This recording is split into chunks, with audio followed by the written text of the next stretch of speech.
রাষ্ট্রটা কোন পথে চলছে সেটা দেখুক। এখানে আপনি দেখেন এই যে দেশে এখন যে আমার এইটার চেয়েও বড় সংকট হচ্ছে, আপনি খেয়াল করেন বাংলাদেশে যে তেলের যে একটা সংকট দেখা দিচ্ছে, বাংলাদেশে এখন যেদিকে যাচ্ছে, আমাদের এই মুহূর্তে বাংলাদেশে যে বিষয়টা সবচেয়ে বেশি আলোচনা হওয়া উচিত সেদিকে কিন্তু আমরা নাই। সংসদে এখন আমার কিছু জিনিসগুলো আমি পরেও করতে পারবো, বাট কিছু ক্রাইসিস মুহূর্ত আছে এই মুহূর্তে বাংলাদেশের। আমাদের এই মুহূর্তে যে আপনার ইরান তারপরে আমেরিকা ইস্যু নিয়ে যে ঘটনাটা ঘটছে, আপনার ইসরায়েল ইরান যুদ্ধ, এই মুহূর্তে বাংলাদেশের বিশেষ করে পররাষ্ট্রনীতি ডিপ্লোমেসি বা এই সৌদি আরবের সাথে বা আমেরিকার সাথে বা ইরানের সাথে বা ভারত, আমরা বিভিন্ন একটা ব্যালেন্স রিলেশন করে কিভাবে আমাদের অর্থনীতিটা ঠিক করা যায়। আমরা ইনফ্লেশনের নামে যে চাপাচাপি করছি, কিন্তু আসলে আমাদের আনএমপ্লয়মেন্টটা যে হয়েছে, শেখ হাসিনা গভর্নমেন্ট পিরিয়ডে একটা বিষয়টা কেউ অ্যাটেন্ড করে নাই, এটা একটু অপ্রাসঙ্গিক হয়ে যেতে পারে, তাও বলে নেই আমি। আপনি খেয়াল করে দেখবেন যে বাংলাদেশে শেখ হাসিনা কি করছে ওই সময় আওয়ামী লীগ গভর্নমেন্ট পিরিয়ডে, জোর করে ইনফ্লেশনটাকে চাপানো হয়েছে, কমানো হয়েছে, বাট আসলে ইনফ্লেশন কিন্তু চাপাইতে পারে না। কিরকম, আপনি ডলার রেটটাকে, আপনার ফরেন কারেন্সি রেটটাকে আপনি ওভার ভ্যালু করছেন। ওভার ভ্যালু করে কি করা হয়েছে, দেশে আলটিমেটলি ক্ষতি হয়েছে। যেমন ধরেন আপনার ইনফ্লেশন হয়েছে, আপনার যেমন অরিজিনালি যেটা রেটটা আপনার 170 বা 72%, অরিজিনালি এটা বাংলাদেশ সরকার দেখাইছে 34%, 34% রেট দেখাইছে, বাট আসলে এটা রিয়েলিটি হচ্ছে 170%। তো এই যে জোর করে আপনি একটা জিনিস, আপনি ইনফ্লেশনটাকে চাপিয়ে রাখতে চাইছেন, বাট আলটিমেটলি আপনি ইনভেস্টমেন্টটাকে ডিসকারেজ করছেন, এক্সপোর্টটাকে ডিসকারেজ করছেন।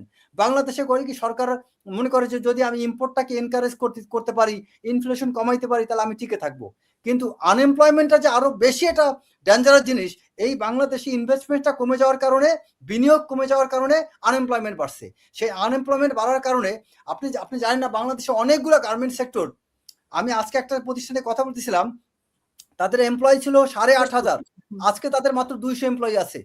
এরকম বিভিন্ন সেক্টরে আমাদের আনএমপ্লয়মেন্টটা বাড়তে থাকে, আমরা তাহলে আমাদের অর্থনীতি অলরেডি আমরা হুমকির মুখে, আরো খারাপ অবস্থা। এখন যে অবস্থা এই সরকার ক্ষমতা গ্রহণ করছে, দেশের অর্থনীতি তখন খুবই খারাপ অবস্থা। তার মধ্য দিয়ে আমরা দেশটাকে সামনের দিকে না নিয়ে আমরা এমন কিছু বিষয় নিয়ে বিতর্ক করতেছি, যেটা মনে হচ্ছে এইটা না হলে সব শেষ হয়ে যাবে। এখন প্রশ্ন হচ্ছে, তুমি এত কিছু, এটা যে এতই সিরিয়াস হও, তাহলে এই যে 1.5 বছর অন্তর্বর্তীকালীন সরকার ক্ষমতায়, এই 1.5 বছর তুমি কি করলা? কেন তুমি সংস্কার করো নাই? 1.5 বছর তুমি ঘোড়ার ঘাস কাটছো। আপনি এই যে বিনিয়োগ বোর্ড, আপনার যেখানে যে আশিক নামে একটা ছেলেকে যেটা দায়িত্ব দিচ্ছে, এই বিনিয়োগ বোর্ডে কত লাফালাফি প্রেজেন্টেশন এটা ওটা হয়েছে, বাট বিনিয়োগ বোর্ডের আসলে অর্জন কি বলে? কি অর্জন আছে? কোনো অর্জন নেই। আপনার স্বাস্থ্য খাতের কি অর্জন, কি সংস্কার, কি উন্নয়ন হয়েছে? কিছু হয় নাই। এখন সংসদে বলতেছে তাদের বাজেট নাই। তা বাজেট নাই, তুমি এত কোটি টাকা 1.5 বছর যে কত টাকা খরচ করছো, এই টাকা কোথা থেকে খরচ করলা? আপনার এই একইভাবে আপনি দেখেন, এখন পর্যন্ত আমাদের জন্য একটা উত্তম সুযোগ ছিল সৌদি আরব, তারপরে আপনার ইরান বা আমেরিকা, এদের সাথে একটা ব্যালেন্স করে আমার স্বার্থটা আমি উদ্ধার করতে পারতাম। কারণ কি, যখন এখানে এই মিডল ইস্ট ক্রাইসিসটা হবে, আমেরিকা মানে সবাই যখন, তারা সবাই কিন্তু এখন জোট খুঁজতেছে, সবাই তাদের আপনজন খুঁজতেছে। আমেরিকা চাচ্ছে তার মিত্র, সৌদি আরব চাচ্ছে তার মিত্র, ইরান চাচ্ছে তার মিত্র। This is the right time for Bangladesh to negotiate.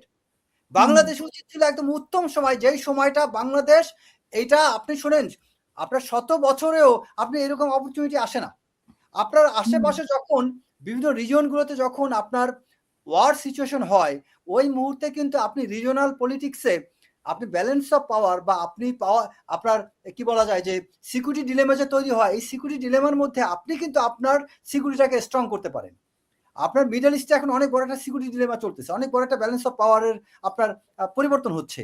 এই মুহূর্তে বাংলাদেশ কিন্তু পারত যোগাযোগ করে সৌদি আরবের কাছ থেকে যে আমরা তোমার সাথে আছি, একই সাথে ইরানকে, আপনার একই সাথে আমেরিকাকে, আপনার যেমন ভারত কি করেছে, ভারত আমেরিকার হাতে পায়ে ধরে রাজি করাইছে যাতে সে রাশিয়া থেকে তেল নিতে পারে। এখন ভারত রাশিয়াকেও খুশি করতেছে, তার থেকে তেল নিচ্ছে। আবার আমেরিকাও মনে মনে খুশি যে আমার সাথে ব্যালেন্স করে তো সেই কাজটা করছে। ভারতের আবার ওইখান থেকে কি করেছে, তার একদিকে আমেরিকাকে হাতে রাখছে, মিডল ইস্টে যোগাযোগ করতেছে, আবার ওই পাশাপাশি আবার তারা করছে কি, তাদের দেশ থেকে বিভিন্ন এনজিও এটা ওটার মাধ্যমে ইরানে অনেক কিছু খাবার টাবার বিভিন্ন পাঠিয়েছে, সাহায্য পাঠিয়েছে। যে কারণে ইরান করে কি, তাদের ব্যালিস্টিকে মিসাইলে ধন্যবাদ ইন্ডিয়া লিখে, ইন্ডিয়ান পিপল একটা এই জিনিসগুলো কি, বাংলাদেশ আমাদের উচিত আমাদের ইন্টারেস্ট আগে দেখা। আমাদের ইন্টারেস্ট আগে দেখার জন্য আমাদের কি করতে হবে, এই মুহূর্তে হরমুজ প্রণালী দিয়ে মাত্র আপনার 20% তেল আসে, বাকি 80% তো আপনার এখনো যথেষ্ট এভিনিউজ আছে, তাই না? তেল তো শুধু এক ইরানে না, আরো অনেক কান্ট্রিতে। আমাদের উচিত এখন এই ইয়েটা অন্য কোন ইয়েতে আমাদের রিজার্ভটাকে বাড়ানো। আমরা সেটার দিকে মনোযোগ দিচ্ছি না। ওয়ার্ল্ডে যে কোনো কান্ট্রির জন্য তাদের অর্থনীতি 3টা জায়গায় সব মুখ থুবড়ে পড়ে। একটা হচ্ছে আপনার ফুয়েল, আপনার জ্বালানির কারণে। আরেকটা হচ্ছে আপনার আপনার জ্বালানি বা গ্যাস বা এলএনজি। দেন আরেকটা হচ্ছে আপনার যেটা হলো আপনার এই যে বিশেষ করে আমরা করোনাকালীন সময় যেটাকে অনেক বেশি ফেস করছি। আপনার একটা দেশের আমাদের এখন এই মুহূর্তে আমাদের যে বাংলাদেশ থেকে সত্যিকার অর্থে আমাদের আনএমপ্লয়মেন্টটা দূর করার জন্য আমাদের কিন্তু এই জ্বালানিটাকে অনেক বড় ফোকাস করা হচ্ছে এবং জ্বালানির সাথে সমস্ত বিজনেস সেক্টর কম বেশি কানেক্টেড। তা আমাদের এই জায়গাগুলোতে আমরা গুরুত্ব দিচ্ছি না। আর আমি মনে করি যে সরকারের এই জায়গাটায় তাদেরও উচিত তাদেরকে সাথে বসে নেগোশিয়েট করে, আমি মনে করি তর্ক না করে, কারণ তাদের এখানে বিশেষ করে যারা ওই এনসিপি থেকে আসে তাদের বয়স কম, এদেরকে রিয়েলিটিটা বোঝানো উচিত। তারা তার তত্ত্বের উপর আছে এখনো তারা একটা রক্ত গরম, কিন্তু ওরা হয়তো অভিজ্ঞতা না থাকার কারণে অনেক তারা হয়তো সরকার এটা বুঝতে চাইবে না, কিন্তু মানে জামাত যদি বুঝায় তাহলে হয়তো বুঝবে, কিন্তু এখানে তো জামাত এই ইস্যুটা নিয়ে তারা তো রাস্তায়, মানে যে তাদের যেরকম বক্তব্য শুনতে পাচ্ছি তাতে মনে হচ্ছে তারা কিছুদিন পর রাস্তায় নেমে যাবে। এই মুহূর্তে যদি বিরোধী দল রাস্তায় নেমে যায় আর সরকারের এবং তারপরে যে জ্বালানি যে সংকট প্লাস সরকারের আবার যে সরকার ব্যবস্থাপনায় বিভিন্ন মন্ত্রণালয় কিন্তু খুব ম্যাচুরিটির পরিচয় দিতে পারে নাই। কারণ এটা নিয়ে কিন্তু অনেক জায়গায় সমালোচনা, পত্র পত্রিকায় মিডিয়ায় আমরা বিভিন্ন মন্ত্রণালয় বিভিন্ন ব্যক্তি থেকে দায়িত্ব নিয়ে কিন্তু অনেক কথা সমালোচনা হচ্ছে। অনেক দক্ষ ব্যক্তিরা আছে, অনেক অদক্ষ ব্যক্তিরাও আছে। হয়তো নতুন সরকার গঠন করলে অনেকে টেস্ট অ্যান্ড ট্রায়াল হিসেবে অনেকে দায়িত্ব দেওয়া হয়, হয়তো অনেকে দায়িত্ব পরিবর্তনও করা হবে ভবিষ্যতে। কিন্তু এইরকম মুহূর্তে আমি মনে করি সরকারের কোনো রিস্ক নেওয়া উচিত না। সরকার এই মুহূর্তে রিস্ক নিতে গেলে, কারণ আপনার কি বলা যায় যে আপনি একদম লাস্ট এন্ডে ক্রাইসিস মোমেন্টে কিন্তু আপনি স্যাম্পল টেস্ট করে সময় পার করলে হবে না। আপনার জন্য স্যাম্পল টেস্ট করে সময় পার করার সময় এখন নাই। এই মুহূর্তে আপনি মোস্ট ক্রিটিক্যাল টাইম পার করতেছেন। সরকারকে এখানে প্রত্যেকটা মানে তাকে খেয়াল রাখতে হবে যে আমার এখন 30 রান নিতে হবে, বল 6টা। সো আমার একটা বল মিস করা মানে আমার জন্য তখন সংকট আমার নিয়ন্ত্রণের বাইরে চলে যাবে। সো সরকারকে এখন এরকম ক্রাইসিসে প্রতিটা স্তরে তাকে হিসাব করে চলতে হবে এবং ইনক্লুডিং আপনার বিশেষ করে আমাদের পররাষ্ট্র বিষয়ে সরকারকে অনেক বেশি নজরদারি বাড়াইতে হবে। স্বরাষ্ট্র বিষয়ে সরকারকে উচিত এই সালাউদ্দিন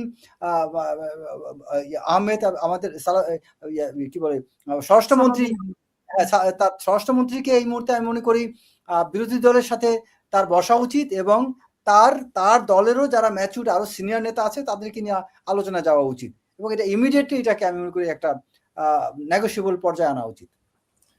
অসংখ্য ধন্যবাদ। আমি